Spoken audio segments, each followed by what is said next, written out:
자, 폼페이오 미국 국무장관이 어제 북한을 방문했습니다. 가급적 빨리 2차 북미 정상회담을 하자 이런 합의가 있었고요.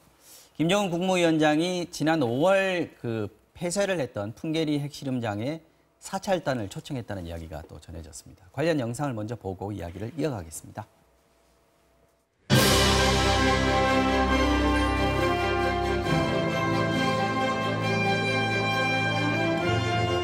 About our conversation, but we had a good, productive conversation, and we took one of them today. It was another step forward.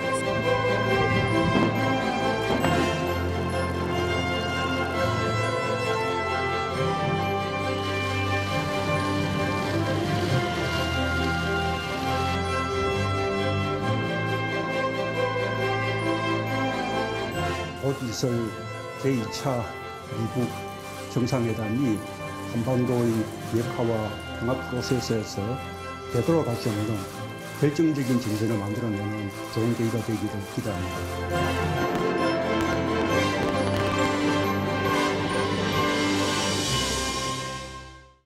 자, 장 의원님, 지난 5월에 취재진이 참관을 했습니다. 풍계리 핵실험장 폭발을 할 때요. 그런데 그때는 사찰단이나 전문가 검증은 없었어요. 그래서 이게 좀 회의론도 나오고 했었는데 이번에 사찰단이 가게 된다는 거는 또 초청을 했다는 거는 어떤 의미가 있습니까? 아마 이제야말로 협상이 진행되고 있고 협상이라는 게 주는 것, 받는 것 이런 것들이 있을 때 진전이 되는 것이잖아요. 그래서 저는 이제 일각에서는 또 보수당에서는 너무 성과가 없었다고 얘기하는데 반대로 너무 성과와 진전이 보여집니다. 아주 구체적인 진전이라고 볼 수가 있겠네요. 이게 북한으로서는 우리 진정성을 믿어달라는 제스처의 연속선상에 있는 거 아닌가 이런 생각도 드는데 저는 그 연속선상에 있다는 생각은 하게 되고요. 다만 이제 북한의 핵실험장 폐기라는 것이 의미하는 바가 무엇이냐를 따져본다면요. 아마 미국은 실제로 세계에서 가장 핵실험 많이 한 나라 중에 하나입니다. 900번이 넘게 했으니까요. 그렇기 때문에 핵실험장의 의미에 대한 잘 알고 있을 겁니다. 특히 우리가 북한이 핵실험장 폐쇄하면 그럼 비핵화가 되는 것이냐 아니라는 건 국민들이 다 알 겁니다. 왜냐하면 북한이 기보유한 핵탄두수가 상당하다는 것도 알려져 있고 과거에 다른 나라들, 미국이 비핵화를 하려고 압박했던 나라들 리스트를 보면요. 프랑스도 있습니다. 과거에 영국과 미국이 핵을 가지고 국제 외교사회에서 이렇게 돌아다니니까 프랑스가 외로우니까 자기들도 핵 개발하겠다고 했다가 그때 프랑스는 식민지 상태에 있던 알제리에서 이제 핵실험을 하게 되는데 일정 기간 이후는 핵실험 안 합니다, 이제. 왜냐면 기술적으로 완성됐기 때문에. 필요가 없기 때문에. 탄두를 보유하고 있기 때문에. 그리고 알제리는 독립해버리고 거기도 마찬가지로 폐쇄한 거나 마찬가지예요. 영국도 과거에 땅이 좁으니까 호주 가서 핵실험했습니다. 근데 핵실험장의 의미라는 건 그 정도입니다. 개발 단계에서 필요한 것이 핵실험장이고 결국에는 이게 전 그렇다고 해서 의미가 없다 보진 않습니다. 앞으로 북한이 추가적인 무기화 진전을 하지 않겠다라는 것. 지금 뭐까지 만들었지는 모르죠. 우라늄탄을 만들었을지 플루토늄탄을 만들었을지 실제 수소폭탄을 만들었을지 모르겠지만은 이 안에서 우선 멈춘다는 의미에서 핵실험장 폐쇄는 의미가 있는 것이고 저는 북한이 여기 검증에 나선다는 거는 진일보한 스텝으로 봅니다. 특히 미국 같은 경우는 아까 말했듯이 다른 나라들의 핵 확장을 저지하기 위해서 많은 어떤 사찰했던 경험이 있기 때문에 정확하게 사찰할 테고요. 다만 이제 이 다음 단계를 북한이 기존에 보유한 핵탄두를 폐기할 수 있느냐 이건 두 번째 단계이기 때문에 좀 지켜봐야 될 것 같습니다. 미래 핵에 대해서는 얘기가 되지만 현재 핵은 아직까지 여전히 검증 필요하다. 그렇죠. 아직 미흡하다 이렇게. 더 이상 어떤 거죠? 기술적 진보는 하기 어려울 거다. 핵실험이 폐쇄되면 왜냐하면 북한이야말로 남태평양의 섬에 가서 핵실험할 수 있는 환경이 아니지 않습니까? 그렇죠. 북한이 대륙간 탄도미사일 ICBM 처리 문제도 거론을 했다 그래요.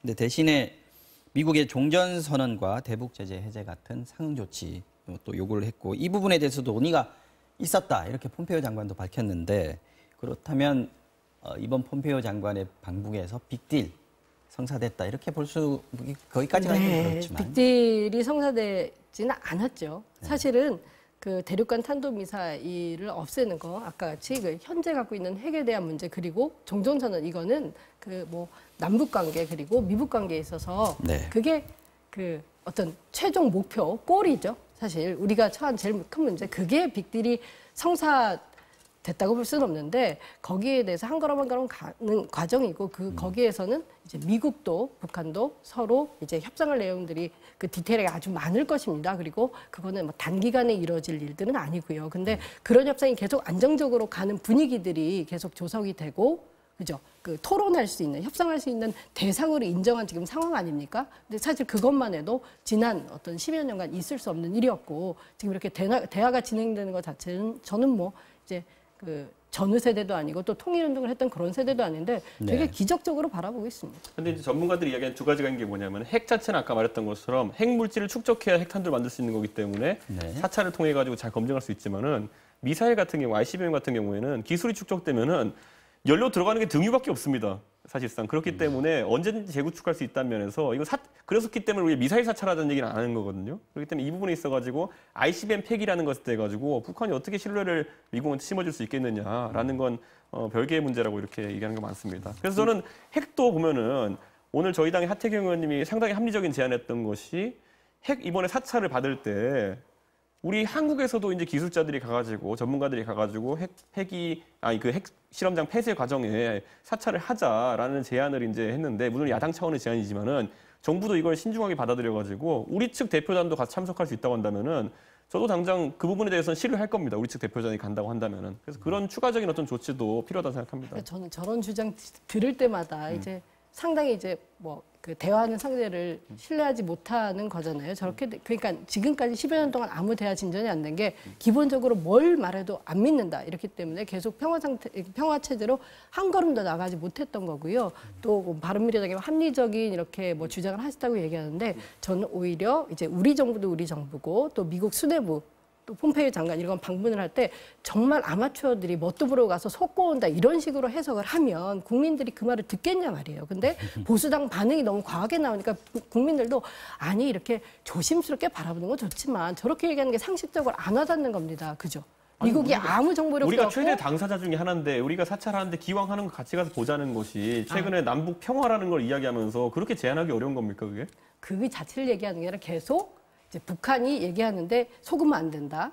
아니면 아니 제가 북한이고 진짜 진정으로 핵을 폐기하고 싶으면은 보여주고 싶어서 안 다닐 것 같습니다. 저는 보면은. 그런 얘기는 네. 그렇다면 네. 정말 뭐 실제로 뭐 미국 정부라든가 아니면 한국 정부의 그런 그 전문성이라든가 아니면은 당신들이 뭐 핵에 대한 전문성, 무기에 대한 전문성이 없다는 전제로 하는 그런 충고인지 아니면 딴지를 걷기만 하는 것인지 좀 아니, 의문스럽고요. 과거에 우리가 천안함 예를 들어 폭침 같은 게 있었을 때도 국제적인 대표단들이 와서 여러 나라가 상호 검증하는 이유가 뭐냐면은 국제 정치라는 건 결국에는 역학관계 속에서 데이터는 같지만 해석이 다르게 할 수 있는 것이고 그래서 우리 완전 국익 입장에서 봤을 때 핵 폐기를 검증하자는 주장이 왜 그것이 못 믿는 겁니까?